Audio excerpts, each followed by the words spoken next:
with another episode of Bora Park Diaries. And today we'll be sharing with you her journey regarding her liver disease. As you all know, we rescued Bora, and during that time when we rescued her, we already have a hunch that she has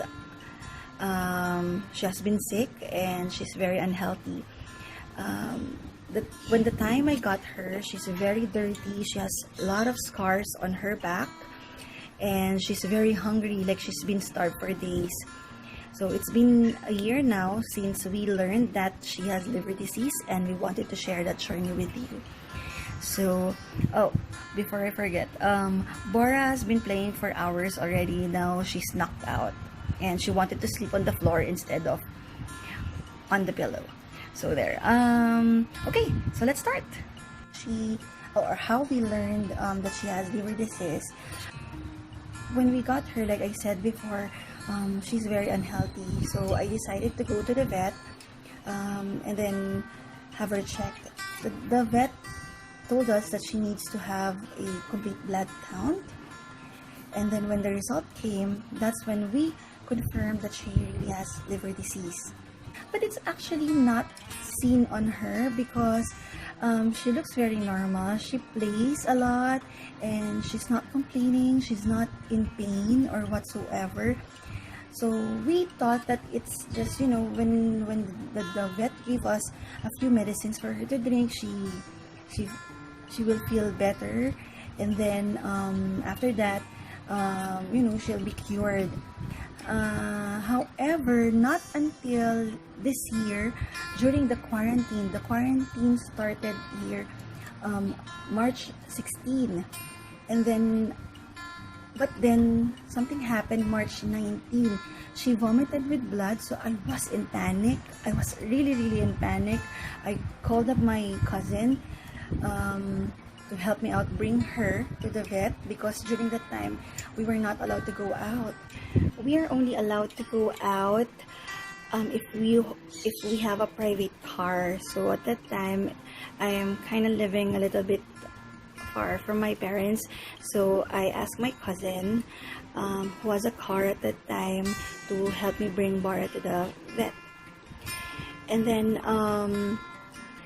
when we reached the vet, shout out to our vet clinic, that's PNB Horseshoe Veterinary Clinic. The doctors there are very nice. They're very accommodating. You could see in them that they are really animal lovers. So shout out to all the vets there. So there. So when we arrive at the vet clinic, Bora needs to have a complete blood checkup again. And then that's how we learned that her liver disease has progressed.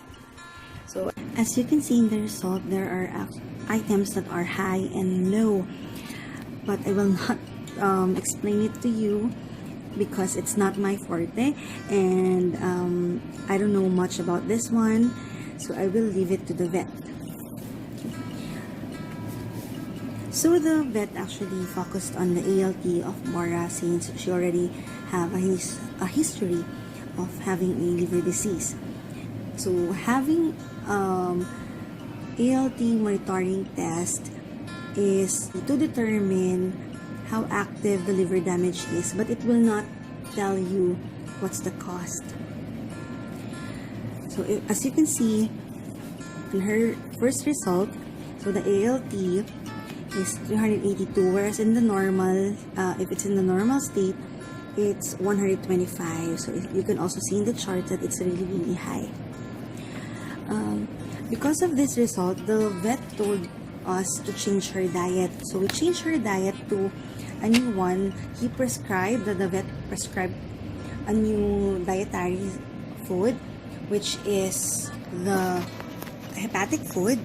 At first, we tried the prescription Hills. However, Bora does not like the food. She does not like the taste. I keep on force feeding her, and it's very rare that she would eat it on her own.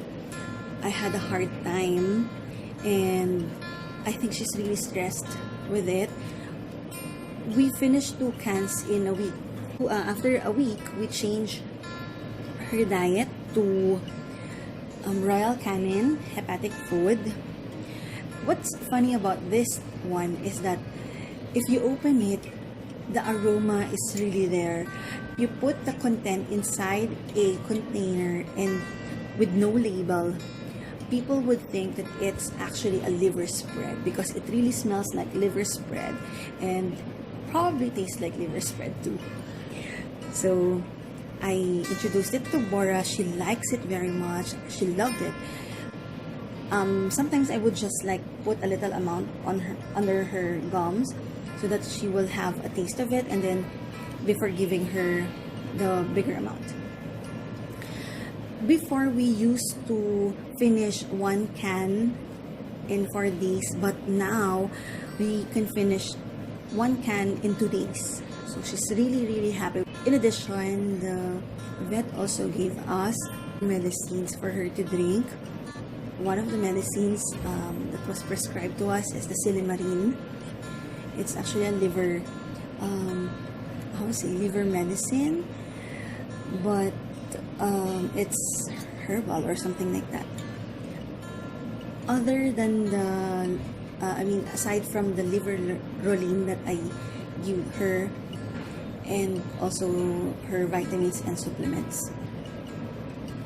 So there, we were asked to return after a month for her checkup again, so the ALT monitoring or the liver monitoring, and we came back. So we returned April 24, 2020. So as you can see here, before it was 382 and now it became 295. So we were very happy because we can see improvement on her liver. So we continued the same medicine and the same dog food, and we were asked again to come back the next month, the following month. This time from 295, as you can see there, from 295 it became 222.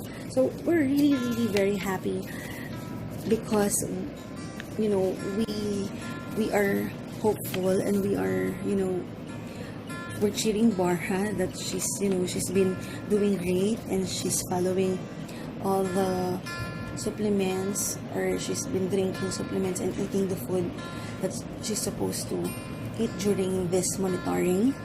And again, we were asked to go back the following month.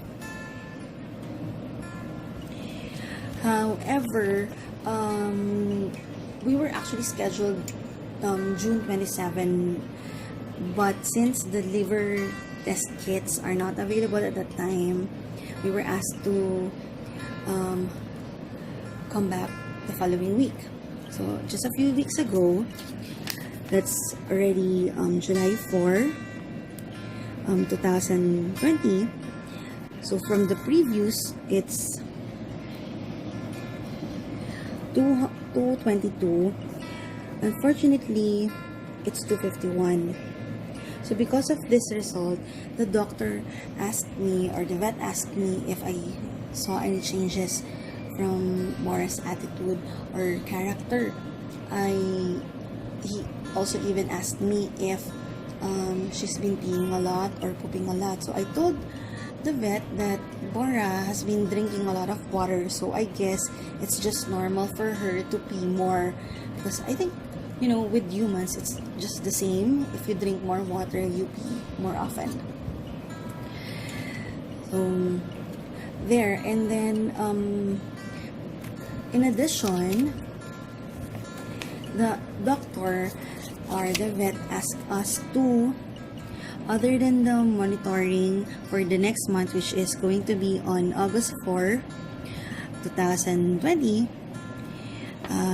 other than the ALT monitoring, now she would need to be ultrasounded and also undergo a glucose test and then urinalysis. So for the ultrasound, the vet wanted to know if there are other organs that needs to be treated, or what's the cause of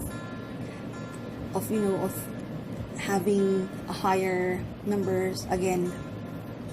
And with the glucose test, it's because of the vet wanted to know if she's diabetic, and I think also with the urinalysis. So we don't know yet what will happen. And what I feel bad about is that she needs to fast here. She needs to do fasting for 12 hours, and it's quite, a long hour.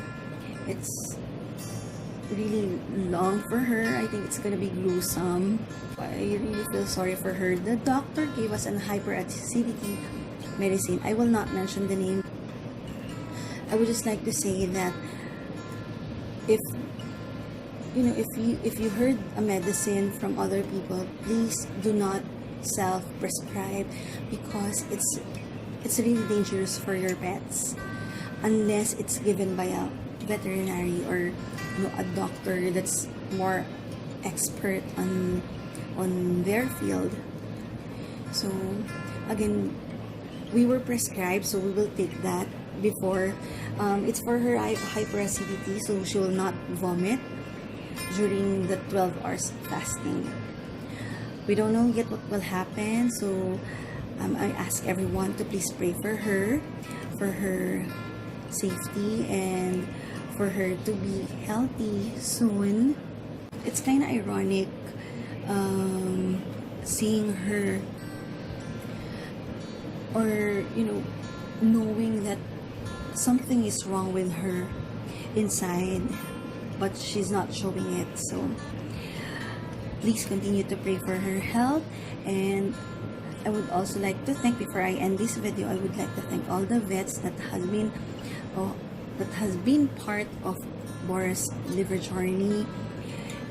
I thank you very much from the bottom of our hearts. I think now we found the perfect vet clinic for her, and I am very grateful that during the time that she needed it most, Bora needed it most, they were there to help us. So let's see what will happen next month. Bye! Annyeong chingu!